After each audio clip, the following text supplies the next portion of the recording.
क्या कोरोना की तीसरी लहर अगले महीने ही आ सकती है? ये बड़ा सवाल है। कोरोना काल में मिडिल क्लास पर कर्ज का बोझ क्यों बढ़ा? देश में कोरोना के कितने मामले सामने आए और पहाड़ों में बढ़ रही भीड़ ने कोरोना संक्रमण खतरा क्यों बढ़ाया? हम आपको दिखाते हैं टॉप 9 कोरोना से जंग।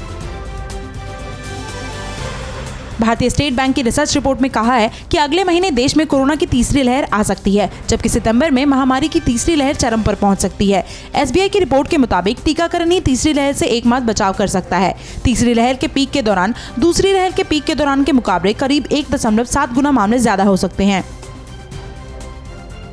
देश में पिछले 24 घंटे में कोरोना के कुल 34,017 नए केस आए। वहीं एक दिन में 51,808 मरीज रिकवर हो गए। इसके साथ ही कोरोना के एक्टिव केस अब 4,58,000 रह गए हैं, जबकि 24 घंटे में महामारी ने 552 लोगों की जान ले ली। कोरोना महामारी का लोगों की आय और आर्थिक स्थिति पर प्रतिकूल असर पड़ रहा है। इससे परिवार के स्तर पर कर्ज बढ़ा है। कोरोना की वजह से लोगों की आमदनी 1/4 रह गई है। एसबीआई रिसर्च की एक रिपोर्ट में कहा गया कि महामारी की दूसरी लहर के कारण कर्ज चालू वित्त वर्ष में और बढ़ सकता है। रिपोर्ट के मुताबिक 2017 से 2018 के बीच 4 सालों में परिवार पर कर्ज स्तर का 7.20% ऊंचा हुआ है।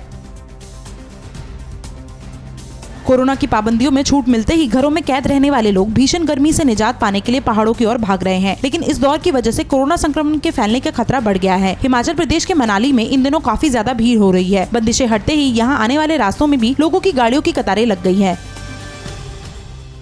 हिमाचल प्रदेश के मनाली के अलावा शिमला में भी इन दिनों पैर रखने की जगह नहीं है। कई लोग तो बिना मास्क के भी नजर आए। कोरोना को लेकर लगाए गए प्रतिबंधों को हटाए जाने के बाद पिछले एक महीने में 6 से 7 लाख पर्यटक शिमला घूमने आ चुके हैं। पर्यटकों का कहना है कि पता नहीं कब कोरोना की तीसरी लहर आ जाए, उससे पहले वो घूमने आ गए।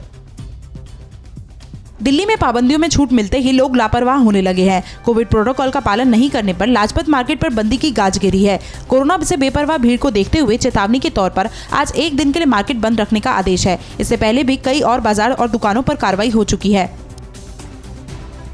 कोरोना के केस कम होने और पाबंदियों में दी गई छूट के बाद जम्मू कश्मीर में पर्यटन को बढ़ावा देने के लिए कदम उठाए जा रहे हैं। पर्यटन सेक्टर को मंदी की मार से उबारने के लिए गांदरबल में राफ्टिंग फिर से शुरू किया गया है।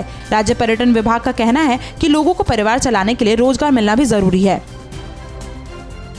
उत्तराखंड के हरिद्वार में हर की पौड़ी में कोविड प्रोटोकॉल का उल्लंघन कर जन्मदिन की पार्टी मना रहे 2 लोगों को पुलिस ने गिरफ्तार किया है। हरिद्वार सिटी के सीओ ने बताया कि उन्हें सूचना मिली कि कुछ लोगों के द्वारा केक काटा जा रहा है। 2 लोगों को गिरफ्तार किया गया। एक आरोपी काशगंज और एक आरोपी दिल्ली का है। कोविड नियमों का उल्लंघन करने के आरोप में उत्तर प्रदेश के नोएडा में दर्जन भर से ज्यादा लोगों को गिरफ्तार किया गया है। ये सभी लोग नोएडा के एक फार्म हाउस में पूल पार्टी कर रहे थे। कोरोना के खतरे को देखते हुए फिलहाल ऐसी पार्टियों पर रोक है। हालांकि यूपी में सोमवार से जिम और मल्टीप्लेक्स सिनेमा घर 50% क्षमता के साथ खुल गए हैं। अड़ी सोमवार से शुक्रवार शाम 6 बजे सिर्फ TV9 भारतवर्ष पर।